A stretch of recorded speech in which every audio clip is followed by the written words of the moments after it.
Merci Madame la Présidente. Monsieur le ministre, vous êtes imbattable au jeu des diversions. Quand on vous parle des milliers d'emplois supprimés, vous nous parlez de séparatisme. Quand on vous alerte sur les files d'étudiants devant les aides alimentaires, c'est l'islamo-gauchisme à l'université. Quand on souligne l'explosion de la pauvreté, vous répondez écriture inclusive. Quand on vous propose de mettre à contribution les plus riches, vous nous bassinez avec la viande à la cantine. Vous êtes capable de parler de tout et de n'importe quoi, de préférence n'importe quoi, mais surtout pas de la crise sociale majeure que nous traversons. Peut-être vaut-il mieux ne pas parler de ce que l'on aggrave, puisqu'avec votre réforme honteuse de l'assurance chômage, vous allez baisser les allocations des privés d'emploi, soi-disant pour un retour à l'emploi, en pleine crise économique, de pénurie d'emploi. C'est aussi absurde, monsieur le ministre, que de continuer à supprimer des lits d'hôpitaux en pleine crise sanitaire, ce que vous faites aussi d'ailleurs, et on ne peut que saluer votre cohérence.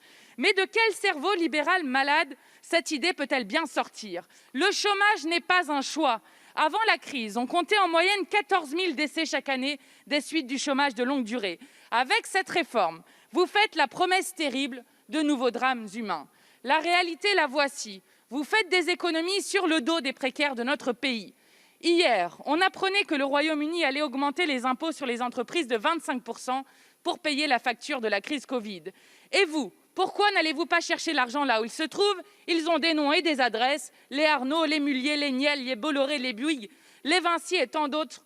Rétablissez l'impôt de solidarité sur la fortune, mettez en place une taxe sur les profiteurs de crise, partagez enfin les richesses. Monsieur le ministre, quand allez-vous être à la hauteur de notre République sociale et mettre enfin à contribution les plus riches de ce pays? Madame la députée, monsieur le ministre de la Santé. Merci Madame la Présidente. C'est un débat qui commence fort. Vous parlez de cerveau malade à un neurologue, Madame la députée, vous prenez des risques. Madame la députée, on va parler ici de la pauvreté. Je pense qu'on va en débattre dans un contexte que j'imagine serein, sérieux, parce que je crois qu'il y a un certain nombre de Français qui écoutent et qui attendent non seulement de savoir quelles sont les réponses qui ont déjà pu être apportées par cette majorité, et quelles sont les réponses que nous pourrions encore apporter à l'avenir pour lutter contre ce fléau de la précarité qui, à l'évidence, ne s'est pas réduit avec cette crise sanitaire sans précédent.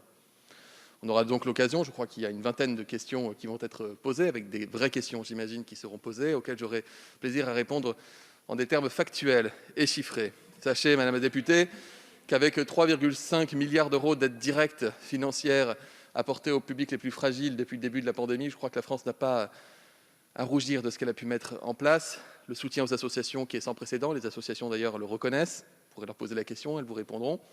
Actuellement, nous sommes en train d'arbitrer un appel à projet de 100 millions d'euros pour venir en aide aux associations qui sont sur tous les terrains.